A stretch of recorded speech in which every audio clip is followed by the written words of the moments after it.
CM ತವರು ಜಿಲ್ಲೆ ಅರಮನೆ ನಗರಿ ಮೈಸೂರಿನಲ್ಲಿರುವಂತಹ ನಕಲಿ ಕ್ಲಿನಿಕ್ ಹಾಗೂ ನಕಲಿ ವೈದ್ಯರ ವಿರುದ್ಧ ಆರೋಗ್ಯಾಧಿಕಾರಿಗಳು ನಡೆಸುತ್ತಿರುವಂತಹ ಸಮರ ಇವತ್ತು ಕೂಡ ಮುಂದುವರೆದಿದೆ.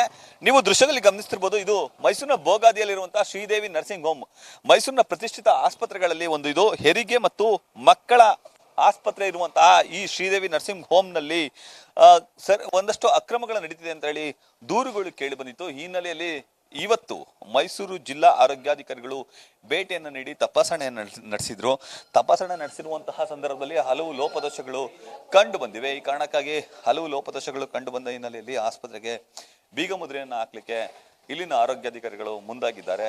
ಖುದ್ದು DHO ಡಾಕ್ಟರ್ ಕುಮಾರಸ್ವಾಮಿ ಅವರ ನೇತೃತ್ವದ ಅಧಿಕಾರಿಗಳ ತಂಡ ಇವತ್ತು ಬೆಳಿಗ್ಗೆ ಭೇಟಿಯನ್ನು ನೀಡಿ ಸಾಕಷ್ಟು ಪರಿಶೀಲನೆ ನಡೆಸಿತು. ಪರಿಶೀಲನೆ ನಡೆಸಿರುವಂತಹ ಸಂದರ್ಭದಲ್ಲಿ ಆಸ್ಪತ್ರೆಯಲ್ಲಿ ಒಂದಷ್ಟು ಲೋಪದೋಷಗಳು ಇರುವುದು ಮೇಲ್ನೋಟಕ್ಕೆ ಕಂಡು ಬಂದ ಹಿನ್ನೆಲೆಯಲ್ಲಿ ತಾಲೂಕು ಆರೋಗ್ಯಾಧಿಕಾರಿ ಪುಟ್ಟತಾಯಮ್ಮ ಅವರ ನೇತೃತ್ವದ ತಂಡ ಸದ್ಯ ಬೀಗ ಮುದ್ರೆಯನ್ನು ಹಾಕ್ಲಿಕ್ಕೆ ಮುಂದಾಗ್ತಿದೆ. ನಮ್ಮ ಜೊತೆ ತಾಲೂಕು ಆರೋಗ್ಯಾಧಿಕಾರಿ ಪುಟ್ಟತಾಯಮ್ಮ ಅವರು ಇದ್ದಾರೆ. ಅವ್ರನ್ನ ಮಾತಾಡಿಸ್ತಾ ಹೋಗ್ತೀನಿ. ಮೇಡಮ್, ಹಾಸ್ಪಿಟ್ಲಿಗೆ ಬೀಗ ಮುದ್ರೆ ಹಾಕ್ತೀರಿ, ಏನೆಲ್ಲ ಲೋಪದೋಷಗಳು ಕಂಡು ಬಂದಿದೆ? ಸರ್, ನಿನ್ನೆ ಸಂಜೆ ನಾವು ಬಂದಿದ್ದು 1-2-3 ಅವರ್ಸ್ ಇನ್ಸ್ಪೆಕ್ಷನ್ ಮಾಡಿದ್ದೀವಿ.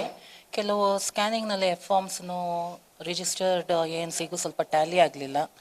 ಮತ್ತು ಮಿಷಿನ್ನಲ್ಲಿ ಇಮೇಜಸ್ನ ರಿಟ್ರೈವ್ ಮಾಡೋಕ್ಕಾಗಲಿಲ್ಲ, ಸೇವ್ ಮಾಡಿರಲಿಲ್ಲ. ಸೊ ಅದೂ ನ್ಯೂನ್ಯತೆ ಕಂಡುಬರುತ್ತೆ. ಕೆಲವು ಡಾಕ್ಯುಮೆಂಟ್ಸ್ ವೆರಿಫಿಕೇಷನ್ ಕೇಳಿದೋ ಕೆಲವು ಡಾಕ್ಯುಮೆಂಟ್ಸ್ನ ಅವ್ರು ಕೊಟ್ಟಿಲ್ಲ. ಮತ್ತು ಬೆಳಗ್ಗೆನೂ ಸಹ ನಾವು ಕಾರ್ಯಾಚರಣೆ ಶುರು ಮಾಡಿ ಕೆಲವು ನ್ಯೂನ್ಯತೆಗಳು ಕಂಡು ಬಂದಿದೆ.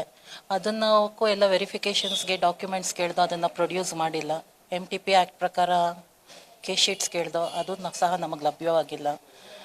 ಅದರಿಂದ ನಮ್ಮ ಬೆಂಗಳೂರಿಂದ ನಮ್ಮ ಪ್ರಾಧಿಕಾರದವರು, ನಮ್ಮ PDRCH ಅವರು ಬಂದಿದ್ದರು ಬೆಳಗ್ಗೆ.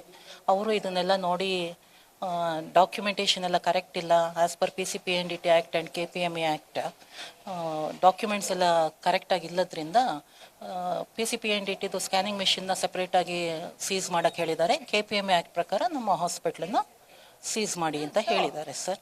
ಈಗ ಸ್ಕ್ಯಾನಿಂಗ್ನಲ್ಲಿ ಏನೆಲ್ಲ ದೋಷಗಳು ಏನಾರು ಕಂಡು ಬಂತ ಮೇಡಮ್? ಸ್ಕ್ಯಾನಿಂಗ್ ಮಿಷಿನ್ ಫಾರ್ಮ್ ಸ್ವಲ್ಪ ಟ್ಯಾಲಿ ಆಗಲಿಲ್ಲ. ಅದಾದಮೇಲೆ ನಮಗೆ ಇಮೇಜಸ್ನ ಸೇವ್ ಮಾಡಬೇಕು ಸರ್.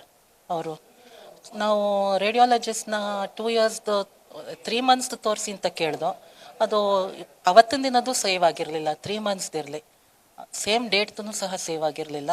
ರಿಟ್ರಾಸ್ಪೆಕ್ಟಿವ್ ಆಗಿ ಆಮ್ದು 2 ಇಯರ್ಸ್ದು ಕೇಳ್ದೋ, ಯಾವುದು ಇಮೇಜಸ್ ಸೇವ್ ಆಗಿರಲಿಲ್ಲ. ಸೊ ಅವರು ಸ್ಕ್ಯಾನ್ ಸಪ್ಲೈ ಮಾಡಿದ್ದವ್ರನ್ನ ವಿಚಾರಿಸಿ ಹೇಳ್ತೀವಿ ಅಂದರು. As per our investigation on the day of our inspection, as the documents hasn't been maintained properly, we have the right to seize. ಭ್ರೂಣ ಹತ್ಯೆ ನಡೆದಿರ್ಬೋದು ಅನ್ನೋ ಆತಂಕ ಏನಾದ್ರು ಕಾಡ್ತಿದೆಯಾ ಮೇಡಮ್? ಸರ್, ಅದ್ರ ಬಗ್ಗೆ ನಾನು ಈಗಲೇ ಮಾಹಿತಿ ಕೊಡ್ಲಾರೆ. ಯಾಕೆಂದರೆ ನಮಗೆ ನಾವು ಕೆಲವು ಎವಿಡೆನ್ಸ್ನ ಕೇಳ್ದೋ.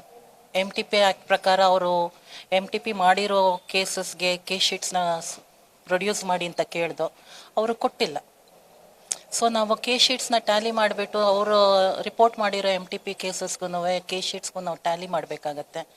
ಅದರಲ್ಲಿ ಏನೇನು ಡಾಕ್ಯುಮೆಂಟ್ಸ್ ಇರಬೇಕು, ಅವ್ರ ಅನಾಮಲಿಗೋಸ್ಕರ ನಾವು ಅಬೋಷನ್ ಮಾಡಿದ್ದೀವಿ ಅಂತ ಹೇಳಿದ್ದಾರೆ.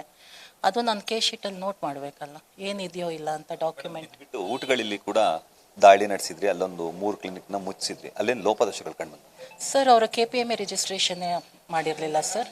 ಅದರಿಂದ ಮತ್ತು ಅವರು BAMS ಡಿಗ್ರಿ ತೊಗೊಂಡು ಅಲೋಪತಿ ಮೆಡಿಸನ್ ಪ್ರಾಕ್ಟೀಸ್ ಮಾಡ್ತಿದ್ರು. ಅದರಿಂದ ಸೀಸ್ ಮಾಡಬೇಕಾಯ್ತು. ಸಾಮಾನ್ಯವಾಗಿ ಇಂತಹ ನಕಲಿ ವೈದ್ಯರು ಅಥವಾ ನಕಲಿ ಕ್ಲಿನಿಕ್ಗಳಿಗೆ ಅಥವಾ ಆಯುರ್ವೇದ ಇದು ಇಂಗ್ಲಿಷ್ ಮೆಡಿಸಿನ್ಸ್ ಕೊಡ್ತಾರಲ್ಲ, ಅವ್ರ ವಿರುದ್ಧ ಕಾನೂನು ಕ್ರಮಗಳನ್ನ ಜರುಗಿಸ್ತಾರೆ. ಅವರ ಮೆಡಿಸನ್ನ ಅವ್ರು ಪ್ರಾಕ್ಟೀಸ್ ಮಾಡಿದರೆ ನಾವೇನು ತೊಂದರೆ ಮಾಡಲ್ಲ sir. But they have to register. ಅವರ ರಿಜಿಸ್ಟ್ರೇಷನ್ ಸರ್ಟಿಫಿಕೇಟ್ ಡಿಸ್ಪ್ಲೇ ಆಗಬೇಕು, ಡಿಗ್ರಿ ಸರ್ಟಿಫಿಕೇಟ್ ಡಿಸ್ಪ್ಲೇ ಆಗಬೇಕು. ಇದು ಯಾವುದೂ ಮಾಡದೆ ಅವರು ಅಲೋಪತಿ ಮೆಡಿಸಿನ್ ಮಾಡಿ ಡಿಗ್ರಿ ಆಯುರ್ವೇದ ತಗೊಂಡಿದ್ದಾಗ ಅದು ತಪ್ಪಾಗತ್ತೆ. ಈಗ ಈ ಕ್ಲಿನಿಕ್ ಮೇಡಮ್ ಸಾಕಷ್ಟು ಲೋಪದೋಷಗಳು ಕಂಡು ಬರ್ತಿತ್ತು ಅಂತ ಹೇಳಿದ್ರಿ, ಬೀಗ ಮುದ್ರೆ ಹಾಕ್ತಿದ್ರಿ, ಈ ಕೇಸ್ ಹಾಕ್ಸೋದು ಆ ಥರದ್ದು ಏನಾರು ಇದೆಯಾ ಸರ್? ಅದು ನಮ್ಮ ಲಾಯರ್ ಇದ್ದಾರೆ ಸರ್, ಅದಕ್ಕೆ ಎಲ್ಲ ಡಾಕ್ಯುಮೆಂಟ್ ಮಾಡ್ತಾ ಇದ್ದೀವಿ ಸರ್. ಅದೆಲ್ಲ ರೆಡಿ ಆದಮೇಲೆ ಮತ್ತೊಮ್ಮೆ ಅದನ್ನೆಲ್ಲ ಪರಿಶೀಲಿಸ್ಬಿಟ್ಟು ನಮ್ಮ ಮೇಲಧಿಕಾರಿಗಳು ಗಮನಕ್ಕೆ ತಂದು ಡಾಕ್ಯುಮೆಂಟ್ಸ್ನೆಲ್ಲ ತೋರಿಸಿ ಮುಂದೊಂದು ಕ್ರಮ ವಹಿಸಕ್ಕೆ ಹೇಳ್ತೀವಿ ಸರ್. ನಾನೇ ಅದನ್ನು ಡಿಸೈಡ್ ಮಾಡಲ್ಲ. ನನ್ನ ಕೆಲಸ ಡಾಕ್ಯುಮೆಂಟ್ ವೆರಿಫಿಕೇಶನ್ ಮಾಡಿ, if it is not right I can seize. ಇಷ್ಟು ತಾಲೂಕು ಆರೋಗ್ಯಾಧಿಕಾರಿ ಪುಟ್ಟತಾಯಮ್ಮ ಅವರ ಮಾತುಗಳು. ಅಂದ್ರೆ ಆಸ್ಪತ್ರೆಯಲ್ಲಿ ಸಾಕಷ್ಟು ದೋಷಗಳು ಕಂಡು ಬಂದಿವೆ, ಆ ಕಾರಣಕ್ಕಾಗಿ ಆಸ್ಪತ್ರೆಗೆ ಬೀಗ ಮುದ್ರೆ ಹಾಕುವಂತ ಕೆಲಸಕ್ಕೆ ಮುಂದಾಗ್ತೀವಿ ಎಂಬ ಮಾತುಗಳನ್ನು ಹೇಳ್ತಿದ್ದಾರೆ. ಇನ್ನು ನೀವು ದೃಶ್ಯದಲ್ಲಿ ಗಮನಿಸಿರ್ಬೋದು, ಆಸ್ಪತ್ರೆಯಲ್ಲಿ ಇದ್ದಂತಹ ರೋಗಿಗಳನ್ನ ಅಂದ್ರೆ ಒಳ ರೋಗಿಗಳು ಹಾಗೂ ಹೊರ ರೋಗಿಗಳು ಎಲ್ಲರನ್ನು ಕೂಡ ಹೊರಗೆ ಕಳಿಸುವಂತ ಕೆಲಸಕ್ಕೆ ಮುಂದಾಗ್ತಿದ್ದಾರೆ. ಸಾಕಷ್ಟು ಮಂದಿ ಬಾಣಂತಿಯರು ಇಲ್ಲಿ ದಾಖಲಾಗಿ ಚಿಕಿತ್ಸೆಯನ್ನ ಪಡೆಯುತ್ತಿದ್ರು, ಅವರೆಲ್ಲರಿಗೂ ಕೂಡ ತಿಳಿ ಹೇಳಿ ಬೇರೆ ಆಸ್ಪತ್ರೆಗೆ ದಾಖಲಾಗಿ ಅಂತ ಹೇಳುವಂತ ಕೆಲಸಕ್ಕೆ ಇಲ್ಲಿನ ಆರೋಗ್ಯಾಧಿಕಾರಿಗಳು ಮುಂದಾಗ್ತಿದ್ದಾರೆ. ಜೊತೆಗೆ ಇಲ್ಲಿನ ಸಿಬ್ಬಂದಿಗಳಿಗೂ ಕೂಡ ತಿಳಿಸಿ ಆಸ್ಪತ್ರೆಯನ್ನ ಬೀಗ ಮುದ್ರೆ ಹಾಕ್ತಿರುವ ಕಾರಣದಿಂದಾಗಿ ಎಲ್ಲರೂ ಕೂಡ ಆಸ್ಪತ್ರೆಯಿಂದ ಹೊರ ನಡೆಯುವಂತೆ ಕಟ್ಟುನಿಟ್ಟಿನ ಸೂಚನೆಯನ್ನು ನೀಡ್ತಿದ್ದಾರೆ. ಈ ಕಾರಣಕ್ಕಾಗಿ ಸಾಕಷ್ಟು ಮಂದಿ ಆಸ್ಪತ್ರೆಯಲ್ಲಿ ಒಳ ರೋಗಿಗಳಾಗಿ ಹಾಗೂ ಹೊರ ರೋಗಿಗಳಾಗಿ ಬೆಳಗಿನಿಂದಲೂ ಹಾಗೂ ನಿನ್ನೆಯಿಂದಲೂ ಕೂಡ ಚಿಕಿತ್ಸೆ ಪಡೆಯುತ್ತಿದ್ದವರು ಸದ್ಯ ಆಸ್ಪತ್ರೆಯಿಂದ ಬೇರೆ ಬೇರೆ ಆಸ್ಪತ್ರೆಗೆ ತೆರಳಲಿಕ್ಕೆ ಮುಂದಾಗ್ತಿದ್ದಾರೆ. ಇನ್ನು ಆಸ್ಪತ್ರೆಗೆ ಕೆಲವೇ ಕ್ಷಣಗಳಲ್ಲಿ ಬೀಗ ಮುದ್ರೆ ಹಾಕಲಿದ್ದು ಇಂತಹ ಅಂದ್ರೆ ಲೋಪದೋಷಗಳಿರುವಂತಹ ಹಾಗೂ ನಕಲಿ ಆಸ್ಪತ್ರೆಗಳ ವಿರುದ್ಧ ಮತ್ತಷ್ಟು ಸಮರವನ್ನ ಸಾರ್ತೀವಿ ಅಂತ ಹೇಳಿ ಜಿಲ್ಲಾ ಆರೋಗ್ಯಾಧಿಕಾರಿಗಳು ಕೂಡ ಎಚ್ಚರಿಕೆಯನ್ನ ನೀಡ್ತಿದ್ದಾರೆ. ಇದು ನ್ಯೂಸ್ ಫಸ್ಟ್ ನ ಅಭಿಯಾನದ ಎಫೆಕ್ಟ್. ಕ್ಯಾಮರಾ ಪರ್ಸನ್ ವಿನಯ್ ಜೊತೆ Ravi Pandavapura, news first Mysuru. News first ನಿರ್ಭೀತಿಯಿಂದ ನಿಮ್ಮ ಪರವಾಗಿ.